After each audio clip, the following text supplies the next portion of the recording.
Of Jews for Justice for Palestinians. He's planning to captain an aid boat to Gaza on behalf of the organisation European Jews for a Just Peace later this summer. He joins us now in the studio. Glyn Secker, thank you very much indeed for coming in. Your reaction to the events of today? We utterly condemn this heinous attack.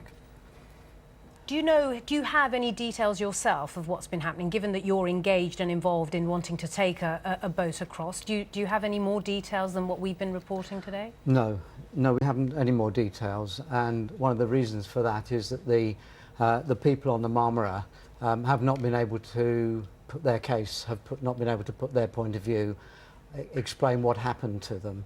The whole operation is controlled by the Israelis at the moment.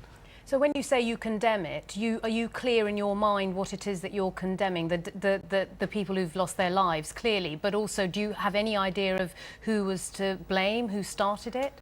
We know very clearly that this was a boat of civilians, it was unarmed, that it was rigorously checked before it left the last port, that it contained no weapons, and it's... How do you know that?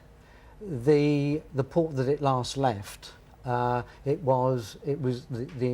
inventory was checked officially by the port officials where it left, and the Israelis argue that they have the right to check again, which is what they say they were doing. The Israelis have actually prevented all supplies, except a very minimal supplies, getting into Gaza.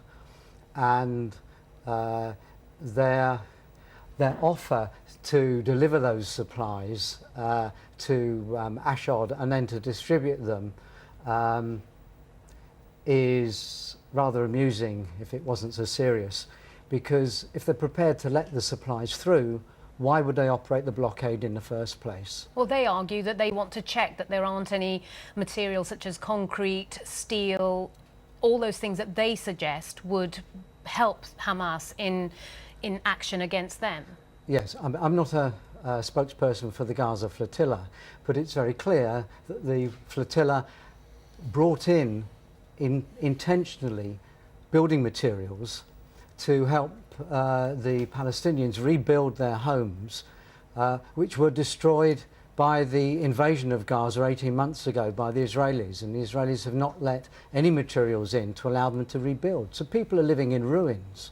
So tell me what future then for your plans to aid to captain a boat in very similar circumstances, presumably, to take a flotilla or a boat full of humanitarian aid. What's the future for that now? The point for us is that we're the biggest organisation of Jews with a different voice in Europe, and we're saying that what Israel is doing is not in our name. We are horrified at the treatment of the Palestinians. We have a proud tradition of, in Jewish history, of standing up for humanitarian rights. It was a Jew who put the document together which formed the basis for the Charter of Human Rights of the United Nations after the war, Reni Kassim. We stand in that tradition, and we feel that what has been reiterated today on the news about the need for Israel to abide by international law and the law of the sea needs to be upheld. This flotilla today was not going into Israeli waters, it was going into Gaza, into Gazan waters, and we as Jews want to do the same. We want to go there and to say we're delivering medical aid, we're delivering books and art materials for children, and we want to challenge the blockade because we say it is morally wrong, indefensible. Glyn Secker, thank you very much indeed for coming in. Glyn Secker, a member of Jews for Justice for Palestinians.